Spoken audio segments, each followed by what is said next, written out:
Okay, so tips for full-time RVers. This is some of the stuff that I came up with. You probably heard some of these things. Well, like if you're like thinking about becoming a full-time RVer. Mm-hmm. Some of the things that we came across was like,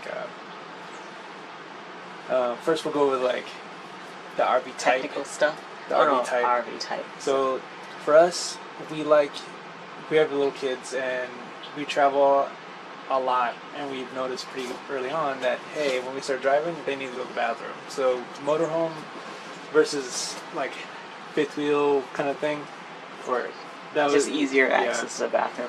But there's other things about the C class that I like, or I guess an A class would be in this class also. It's just that everything's all together, so that there's not a whole lot of setup when you have to stop, and you don't have to like switch from one vehicle to another. Yeah. Like everything's already right here. You're already in like your house. That's what I like at least about the C class. Yeah, me too. But I know there's, like you were saying, there's people that are going to like the fifth wheel better. And I think, here's the thing though, if we had a pickup truck or something that could carry a fifth wheel, we probably would have got a fifth wheel. Yeah. So, that's the thing, it's like, I think it just depends as far as situational. But I still prefer maybe this isn't like tips, but it's like things that we've thought about. Yeah. It may be helpful to other people when they're thinking about going RVing. It may not be tips necessarily, but yeah. I think well, I liked because like the C class that we got has lots of storage areas. I know fifth wheels can have pretty good storage too, but like also like we have a bed in the back that isn't on a slide, so you can actually use it even when there's traffic and like you're driving and stuff like that. It's like, but with fifth wheels, you can't. Most of them are. There's some that you don't have to. Well, the thing is, like, it's not really like very safe to be, because some of the fifth wheels are like when you're driving around at an angle or like all these other things. It's like, and they can whip around. You can crash. Like there's people that plow through them and all types of like.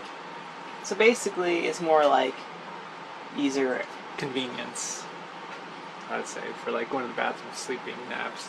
Everyone drives together, not all crammed up. You know, I like the convenience of like the space while we're driving around in a motorhome versus a fifth wheel. Okay. Sorry. So we put a different light on. Is the lighting bad? Can't tell. I think we might need the top light on. Or there you go.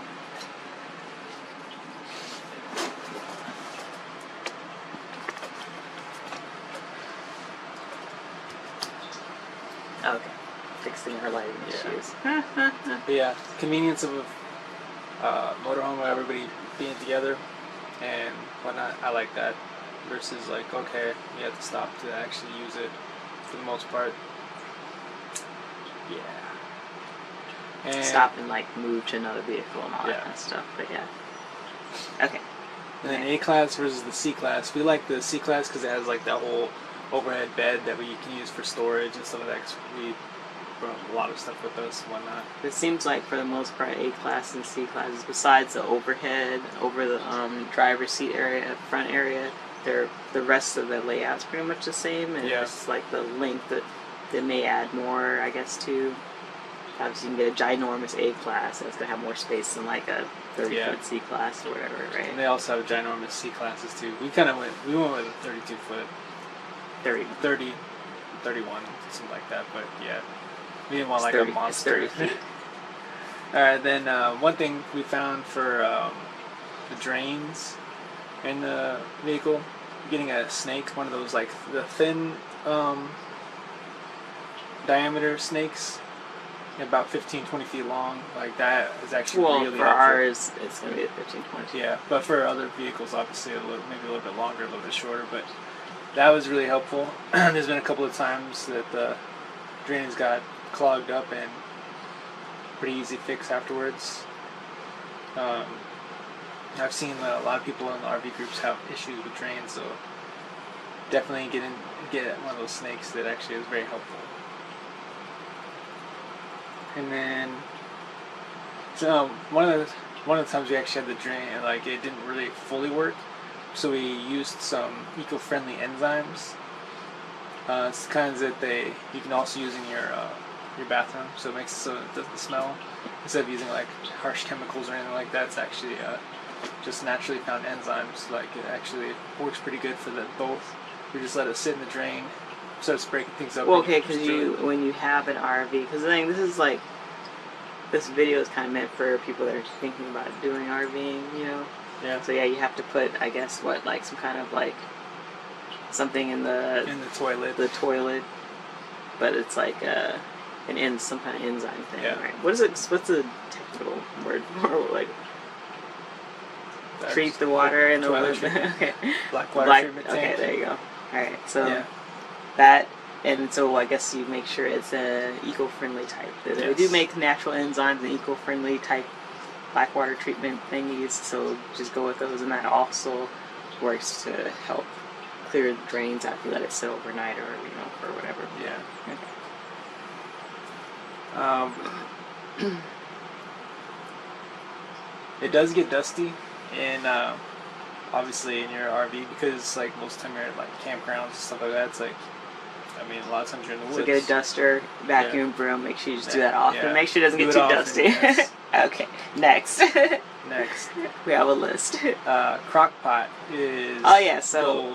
So you want to talk about that? Well, we didn't realize how we had a crockpot, and I thought we weren't going to really use it much, but it comes in. We pretty much use it 2 or 3 times a week to make bigger meals, because we have our gas stove and our oven, and we use the gas stove obviously, and you could obviously cook outside if you do fires a lot, which is a little harder to do when you have really small kids like we have.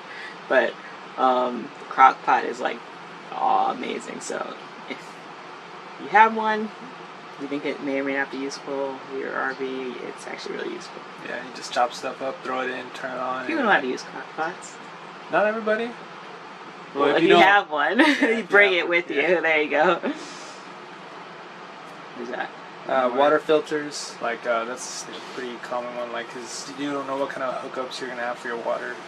There's water filters that go on outside, there's water filters part of your RVs, and there's also like water distillers, and some people just get like Berkeys and stuff like that, where you just filter the water, like gravity fed water filters. Yeah, if you're boondocking a lot, a Berkey is probably a good thing to do. Or a zero filter or aqua gear or something like that, but I think a Berkey's probably the best one. And then if you are planning on being at least hooked up to electricity relatively often, I would go with a distiller, just because, well, for the drinking water part. And then you can have your hose filters also. Surge protector for the outside. Most RV people would probably like recommend this right when you buy one, but definitely get one, because there are some RV parks and stuff like that that will actually have issues with the electricity. So the surge protector will actually protect your RV for the most part without it like frying all your outlets and all your stuff inside your RV. So definitely get one of those. Let's see. Yeah, that's a lot of the big ones. Like, as we were saying before. Was that all that was on there? Yeah, fifth wheels, A class, C class. Yeah, as you said before, like, we didn't have a truck, so we didn't just jump straight to a fifth wheel or whatever. Fifth wheels are really, for people that are new to this, fifth wheels are like where you get really fancy. I feel like where you get super, like, almost looks like a house on the inside, depending on how big you go. They make them really small ones, and then they make humongous ones. So depending on if you're looking more for that kind of thing, a fifth wheel, if you have something to pull it, is okay. But what is it? They break more, or they're not as sturdy? They're not as sturdy because they're not built to be driven around. They're a lot of times they're built to be like brought somewhere and put into place and sit there. So they have more maintenance issues, I guess. They're heard. more flimsy. But the thing is, like, if you take care of it, it'll be just fine. Yeah, and then the C classes and the A class are kind of just like a long hallway with like your stuff on, like your things set up on the side, so it doesn't have like the house look on the inside, but they can still be really comfy and cool to live in. Yeah, and we have our 2 cats with us, so we were thinking, we had our dog with us when he was here too, so it's like we were thinking, no, we can't really how's that going to work? Like, your pets adjust perfectly fine to like RV life. Depending on your kids, I don't know.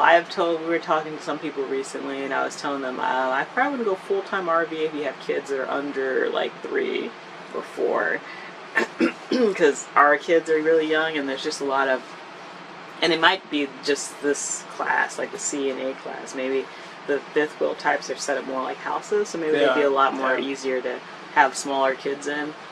But just with smaller kids, and at least this type, you have to watch a lot, make sure, because there's a lot of like angles and high places and stuff, like the bed's pretty high in the back, that kind of thing too. Yeah. So it's just, you have to keep your eye on them more until they get to like 3 or 4.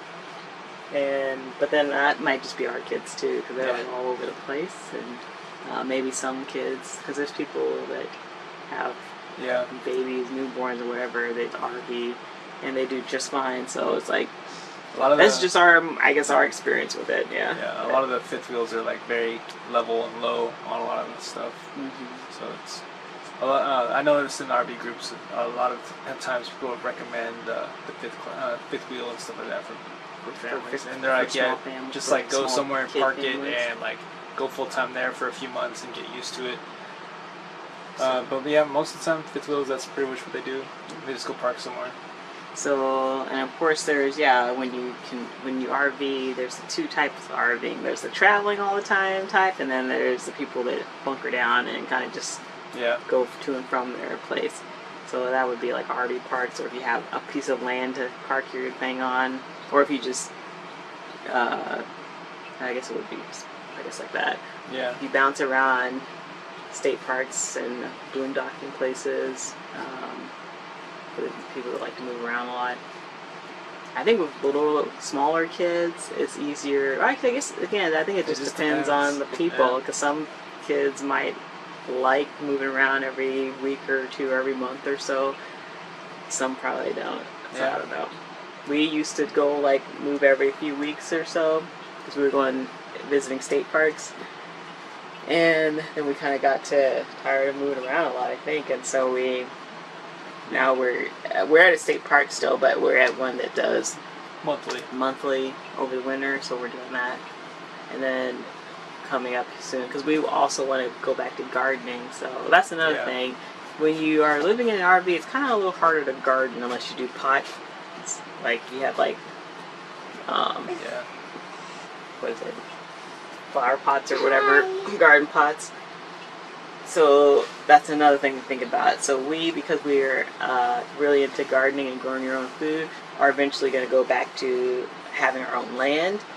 And so the RV will become pretty much recreational. It'd be a true recreational after that. But no, before any other things, I think that's some of the big ones. Some of the big ones, yeah. Yeah. So good luck, everybody.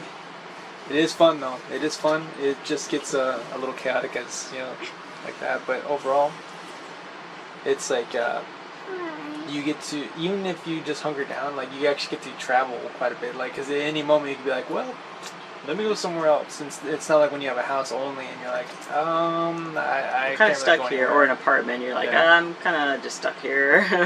Because we started in Washington State, went down through Oregon, California, and right now we're in Alabama. I mean, before we were in an apartment, and now we're all the way in Alabama. So, and there's a lot of cool places to travel and check out along the way. We found a lot of new places that we want to go back to and try the food again, and like different hotels and different places. Like, if you're really adventurous with it, you definitely get to explore and see lots of things and go places and whatnot, which I think is pretty cool. Yeah. All right.